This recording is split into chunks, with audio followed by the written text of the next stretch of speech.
Donald Trump de retour à la Maison-Blanche. Après son élection le 5 novembre 2025 face à Kamala Harris, le républicain s'apprête à revenir au pouvoir dès ce lundi 20 janvier à l'occasion de son investiture.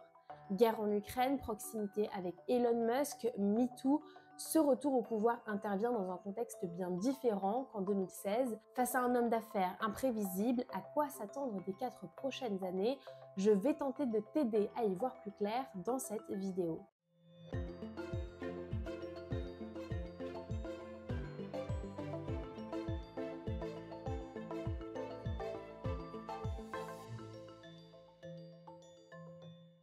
Penchons-nous sur un pays lui-même fracturé, les États-Unis. D'abord, il faut comprendre pourquoi les États-Unis sont si polarisés.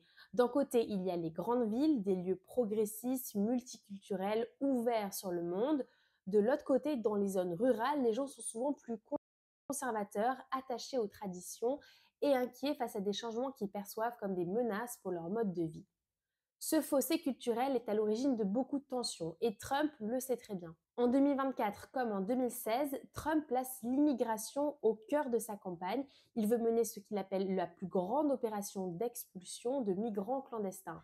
Il promet aussi de reprendre la construction du mur à la frontière mexicaine pour bloquer l'arrivée des migrants et de la drogue. Mais il va encore plus loin. Il veut supprimer le droit au sol, c'est-à-dire empêcher que les enfants nés aux États-Unis de parents en situation irrégulière obtiennent automatiquement la citoyenneté. Ces mesures séduisent les zones rurales et conservatrices où beaucoup pensent que l'immigration menace leur identité et leur sécurité. Mais elles provoquent une énorme opposition dans les grandes villes, où la diversité est une richesse et où on milite pour l'inclusion. Sur le plan économique, Trump joue aussi sur les divisions. Il propose de taxer fortement les importations, jusqu'à 60% pour les produits chinois. Pour protéger les industries américaines, il promet de baisser les impôts sur le revenu et sur les entreprises et même de faire des États-Unis la capitale mondiale des crypto-monnaies. Ces mesures, elles parlent aux classes populaires des zones rurales, car elles ont souffert de la désindustrialisation et de la montée des importations, mais elles inquiètent les centres urbains qui profitent du commerce mondial et craignent que ce protectionnisme nuise à leur économie. En résumé, Trump utilise cette fracture entre deux Amériques pour galvaniser ses soutiens. Dans les campagnes, il est vu comme un défenseur des valeurs traditionnelles, mais dans les villes, il est critiqué pour diviser encore plus le pays et pour son mépris des droits humains et des enjeux globaux. Ces divisions, elles posent alors une question majeure. Comment envisager un véritable progrès social dans un pays aussi fragmenté? Trump va mettre au défi le progrès social. Avec sa politique antidémocratique et conservatrice, les avancées sociales que les Américains ont obtenues pourraient être menacées. Pour commencer, les droits des femmes ne sont pas une problématique essentielle pour Donald Trump, par exemple en matière d'avortement. C'est aujourd'hui un droit réellement menacé aux États-Unis. Lors de sa campagne présidentielle de 2024, Donald Trump disait à ce sujet « Les États-Unis détermineront par un vote ou par une loi, ou peut-être les deux, quelle que soit leur décision, elle doit faire loi. » Cependant, de nombreux États américains conservateurs sont contre l'avortement et l'ont même interdit après qu'en 2022, la Cour suprême des États-Unis est revenue sur l'arrêt fédéral Roe vs. Wade qui l'autorisait depuis 1973.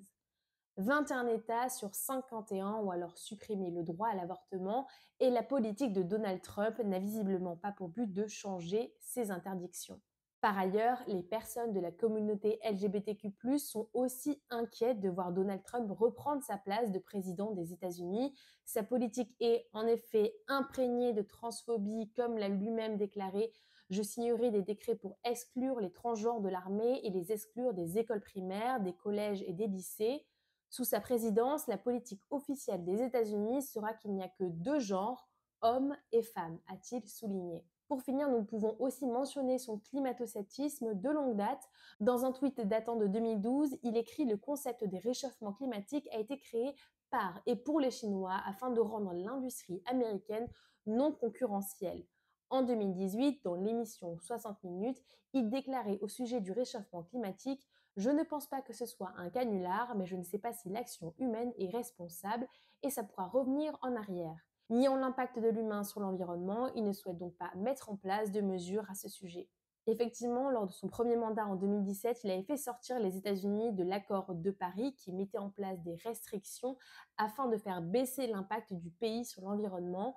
Cependant, peu de temps après son investiture, Joe Biden a permis aux États-Unis de re-rentrer dans cet accord de Paris. Finalement, Donald Trump s'est toujours montré à contre-courant du progrès social et son retour à la Maison-Blanche suscite de nombreuses inquiétudes, principalement chez les minorités.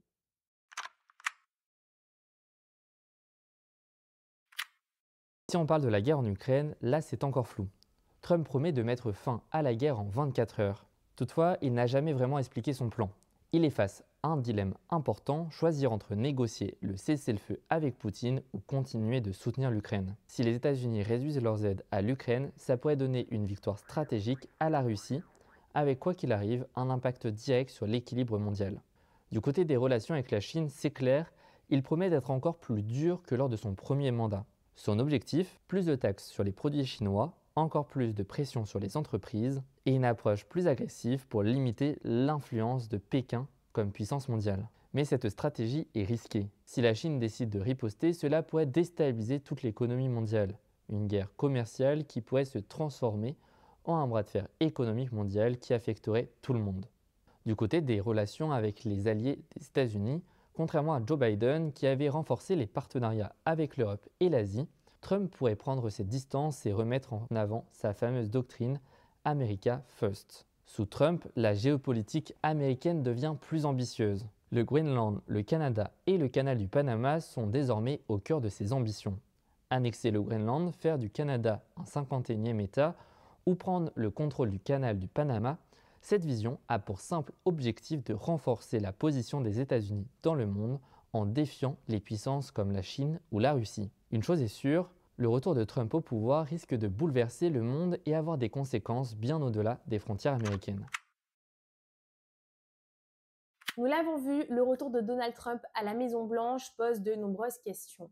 Sur le plan international, Donald Trump se positionne dans une posture héroïque en annonçant une diplomatie audacieuse à l'heure où les conflits internationaux sont nombreux. En faisant de sa priorité l'immigration et l'importation, Trump surfe sur des sujets déjà polarisés au sein des États-Unis, creusant davantage ces divisions au sein du pays. On s'interroge alors quant à la suite de ces fractures et des conséquences sur les mois à venir.